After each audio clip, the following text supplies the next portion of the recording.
Texans 8-6. Browns currently the 5 seed in the AFC. Flacco. First down, fake it. Bootleg. Flacco sets, throws, looking for separation. It's caught. Amari Cooper down the sideline. Nearly a 10-minute drive.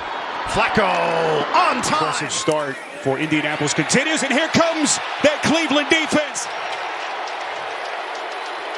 Boy, it looked like Will Fries had fell on it momentarily, but Anthony walked a 60-yard field goal. Myles Garrett the block. And it doesn't even matter. Chip, bump, whatever, that's not going to happen. And Freeland's got to do it. I thought he was going to see it. If he just turned around, he doesn't see the ball sitting in the air. Well, after 17 long, grueling weeks, the 2023 NFL regular season is nearly over. We've got Week 18 coming up, and there's a couple of tasty matchups and things that need to be concluded. But look, I don't really want to talk about that. Look, I guess we we'll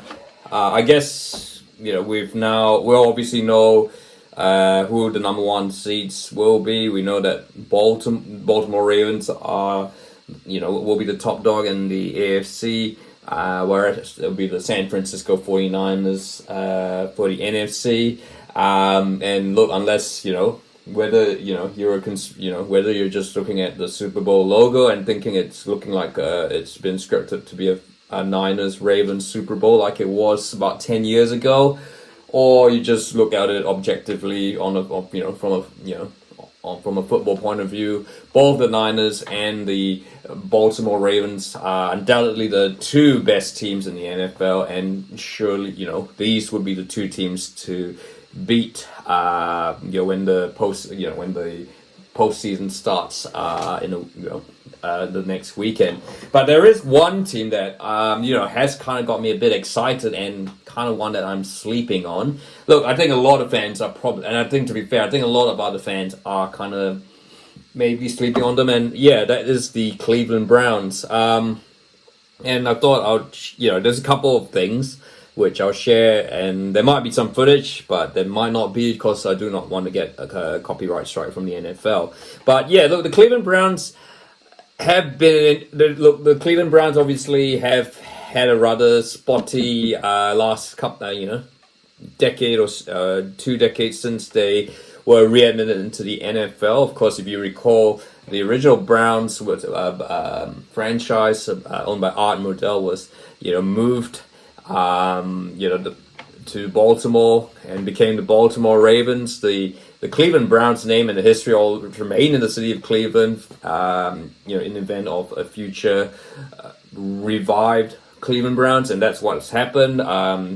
There's been all that history about Jimmy Haslam. There's been very little success, for the Cleveland Browns. Pretty much epitomizes what they've been like in the Super Bowl era.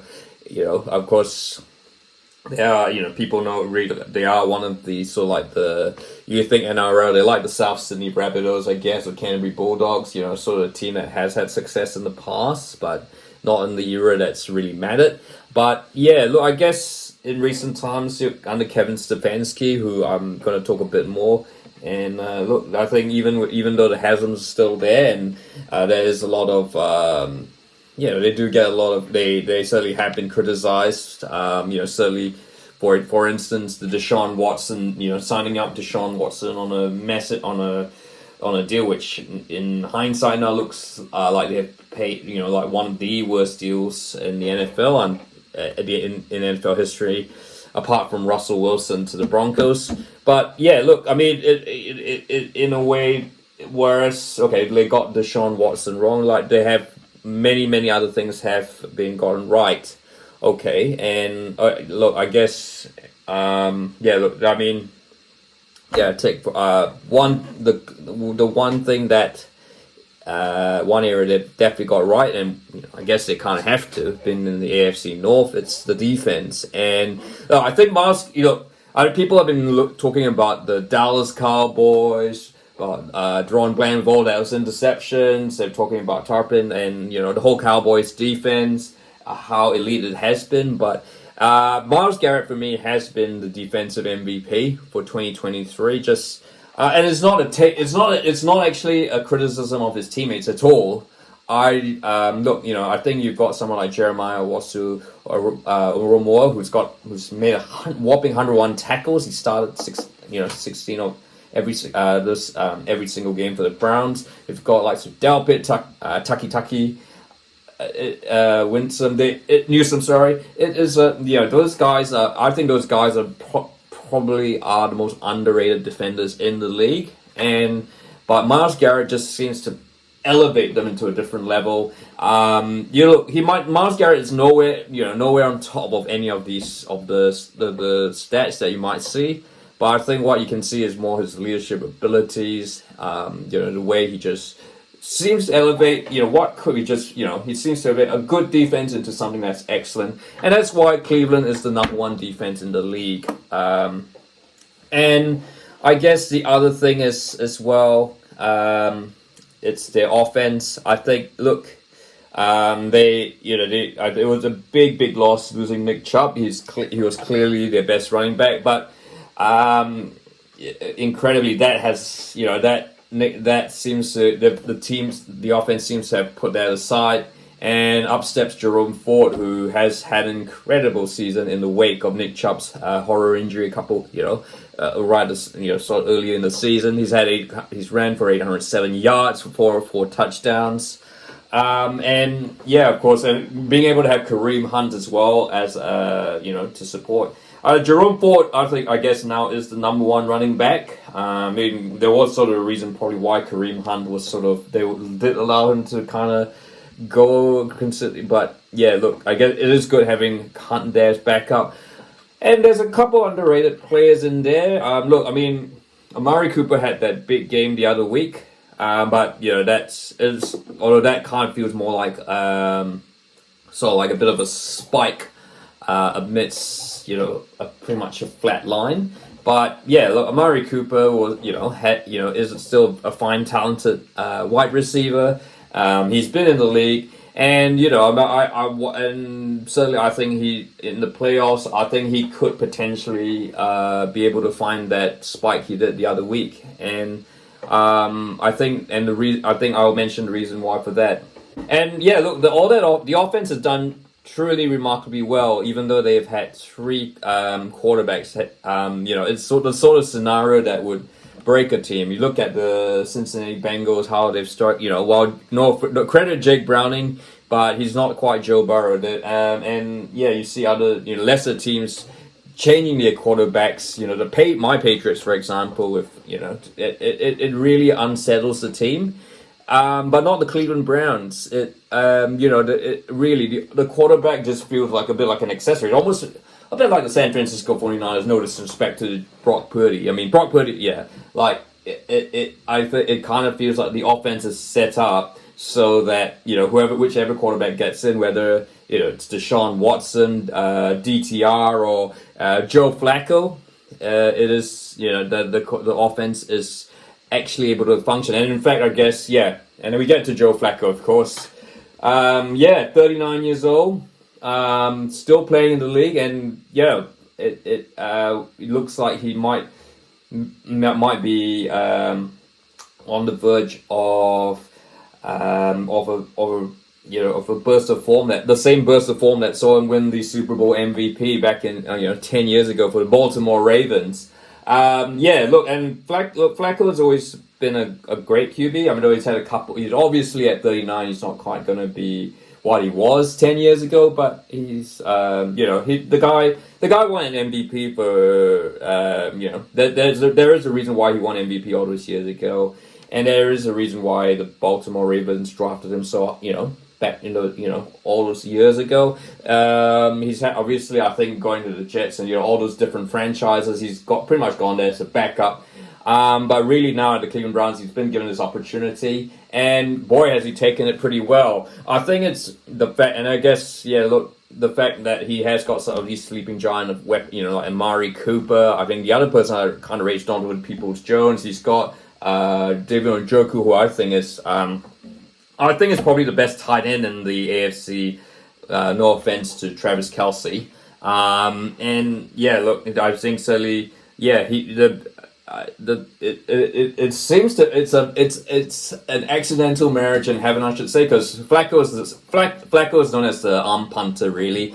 And yeah, look, to be honest, it is really refreshing to see that. You know, you're such used to a league of system quarterbacks, check passes. It's, you know, running quarterbacks. Flacco's not going to run the ball like Josh Allen. He's not going to run the ball like or Josh Allen but look, but he can certainly throw a pass, and his throwing it, that kind of suits the players that they have at the Browns. Look, could Deshaun Watson have done a similar job if he wasn't injured? Who knows? I mean, a lot of NFL fans are probably glad that Deshaun Watson's not playing. So, and I guess in a way, Joe Flacco's comeback story is kind of been a blessing in disguise for the Browns, because it's kind of maybe put them right in the eyes of the national media, because the Browns certainly scoffed a lot of that when they hired Deshaun Watson despite his indiscretions. So, I mean, look, there's every chance that Joe Flacco will make a return to Baltimore. And I think that is a nice segue to why, the final reason why I think the Browns have to be the team to watch. Now, the Browns have lost 5 games. They lost to both. They did lose to Baltimore early on in the season. They've had a few losses. They had a couple of losses that should have won. Broncos, Seahawks, amongst the other things. But the key thing, I guess, they had in the games that mattered, they have won those. And I guess the first, they're one. Of course, you got to people remember they are one of the few teams who have beaten what was supposed to be indomitable San Francisco 49ers. Of course, look, I know they didn't have Deebo Samuel that day, but they still had other weapons, and the Browns were just able to do that. And I think even if Deebo Samuel had been fit to play, I don't think the Niners would have beaten this Cleveland Browns team. Just the way playing at home. Okay, but they're not going to be playing at home, because they're almost certainly not going to be playing at home. While they are the highest wildcard, they're going to have to rely on all four division champions to be knocked out early, which is highly unlikely. But but there is evidence they do one thing. They have got the ability to win away from home. You beat the key and that I think they did beat the Ravens in Baltimore, unless it was a very close game, as all these AFC North division games are. But I guess therein lies the other point. The AFC North is a bit of a lottery, and just because you're at home doesn't mean you're guaranteed to win. Look, Baltimore smashed Cleveland when they played in Cleveland, but Cleveland came back and won in Baltimore. So, and in the playoffs, playoff football is so different. You need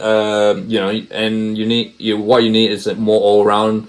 You need to have a really top D and an offense that can sort of hit you on the counter attack, and that's why I think the Cleveland Browns. If there was one team that the Ravens would really do not want to play, it's the Cleveland Browns. But I kind of feel like there's if there is, the Browns are probably that team that everyone is just trying to avoid. I think they will beat whichever AFC South team that comes up, because I think it will be an AFC South team that they will play, and I guess after that remains to be seen. So that's my thoughts. Cleveland Browns, maybe Cleveland Browns for the Super Bowl. It's not far-fetched. I mean, there's been a lot of talk about Browns Lions Super Bowl, I think that'd be awesome. I think that it would be great for the chaos. I'm not sure about TV ratings, but then again, it's the perfect underdog story, really. Although it's really the battle of the underdogs, isn't it? Two of the most American football's most storied, oldest franchises, the Browns and the Lions, who've had long droughts of success, meeting in the Super Bowl. That I think that could be absolutely brilliant.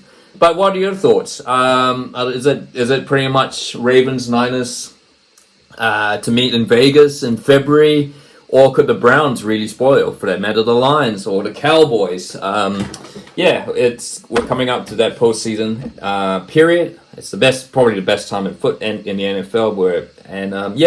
I'd like to hear thoughts. Is there any other team besides the Browns as well? Can the Chiefs or Eagles, who've had their issues, make the dance again? I'd like to hear your thoughts. And if you like this video, feel free to like and don't forget to subscribe.